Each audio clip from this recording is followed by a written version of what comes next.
ఆ గ్రామంలో భక్తి పేరుతో ఆశ్రమం, అదే ఆశ్రమంలో గంజాయి సాగు.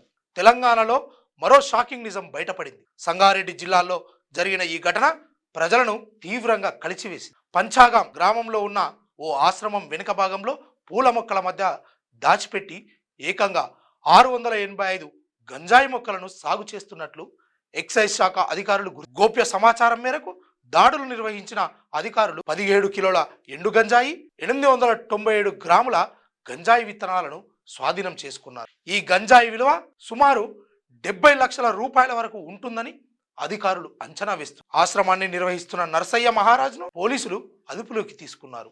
భక్తుల నమ్మకాన్ని ఆసరగా చేసుకొని అక్రమ వ్యాపారం సాగిస్తున్నాడన్న ఆరోపణలతో ఎన్డీపీఎస్ చట్టం కింద కేసు నమోదు చేశారు. నిందితుడిని కోర్టులో హాజరుపరచగా న్యాయస్థానం న్యాయ హిరాసత్కు పంపింది. పవిత్ర స్థలాల ముసుగులో ఇలాంటి అక్రమాలు జరుగుతున్నాయన్న విషయం రాష్ట్ర వ్యాప్తంగా చర్చనీయాంశంగా మారింది. ఈ ఘటనపై లోతైన విచారణ చేపట్టిన అధికారులు ఇంకా ఎవరున్నారన్న కోణంలో దర్యాప్తు కొనసాగిస్తున్నారు. భక్తి ముసుగులో మోసం, ఆశ్రమం పేరుతో నేరం. సంగారెడ్డి నుంచి వచ్చిన ఈ ఘటన రాష్ట్రాన్ని ఒక్కసారిగా ఉలిక్కిపడేలా చేసింది.